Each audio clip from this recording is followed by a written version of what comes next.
This is a Gradowski of WeAreChange.org here in the barrios of Caracas, Venezuela. We are here in the murder capital of the world. I am joined by the one and only Jeff Berwick of the Dollar Vigilante. We're here in this insane country run by insane people under really crazy conditions, and one of those conditions is hyperinflation. The currency here has been devalued 93% within the last 2 years alone. And Jeff, before telling us what's happening here, show us how much money do we even have here? We're rich, bitches. This is about $60. Every stack is about $10, and that actually has been going down by about 100%, 100 to 300% per month now. So this is $10 now. It will be in about, actually that's $5. The bigger stacks are 10. Next month it'll be $5. The month after that will be $2, and it's deep hyperinflation here. Now the government is obviously overprinting a lot of its money, devaluing the value and worth of it. And you said that they're blaming a website because of this?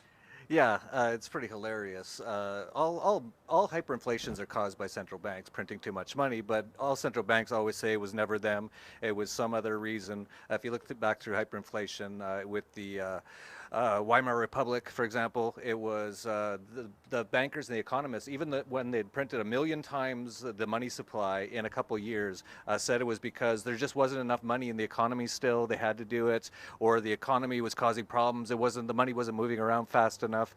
So the reason here is the exact same reason as every other time. The government spent way too much, so this goes back to Chavez, who, when oil started going up in price, they had a lot of money. This is a very oil-based economy here in Venezuela.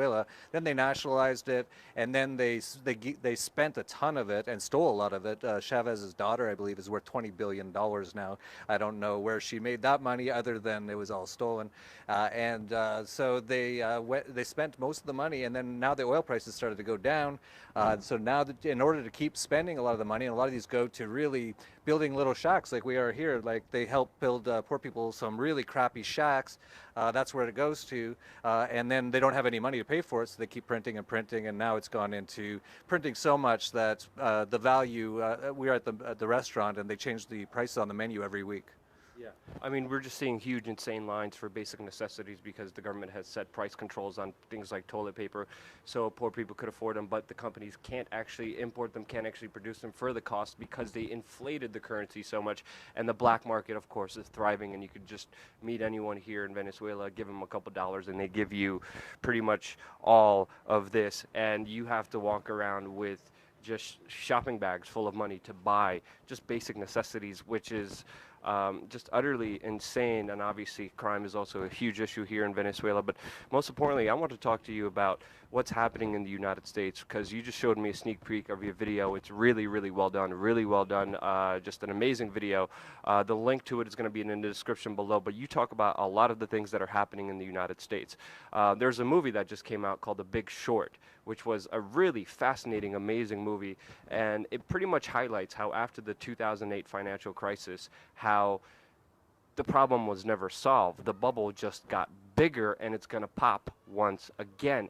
The government was hiding with ratings agencies how horrible the housing market was in 2007. The housing market really was crashing in 2007.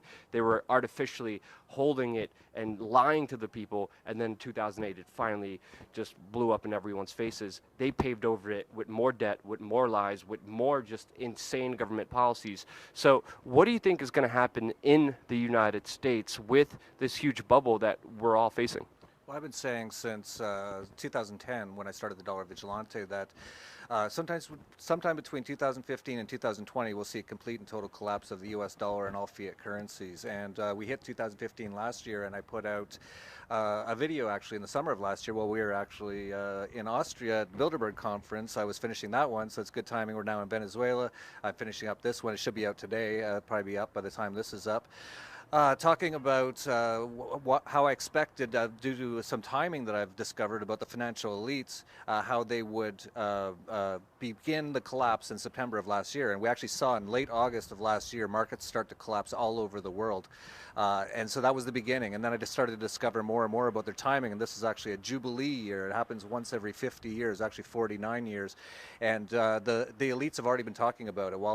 Not Walter White, that's Breaking Bad. William White of the Bank of International Settlements said this is a jubilee debt, a debt jubilee. And many others have started talking about it. They're planning to do a planned implosion of the economy by this fall of 2016. And so you talked about 2008 and what happened there. That was just one step of many, many steps of too much debt, too much government, and too much central bank money printing and manipulation of the interest rates, hollowing out the economy to the point where it's near collapse. 2008, it almost collapsed, and all they've been doing since then is printing more money and going into more debt. So the world's much more indebted. The U.S. government has almost doubled its national debt since 2008.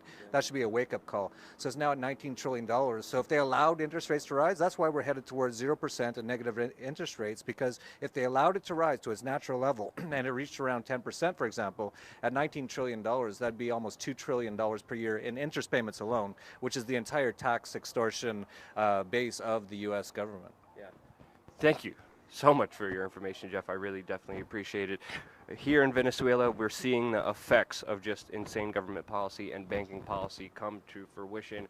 And from what we experienced and what you're going to be seeing on this YouTube channel as well as Jeff's YouTube channel, is not pretty, especially with everything we have seen here in Venezuela. Check out Jeff's link in the description below. Thank you again so much for watching. Subscribe. We're going to have a lot more content coming here your way on youtube.com/wearechange.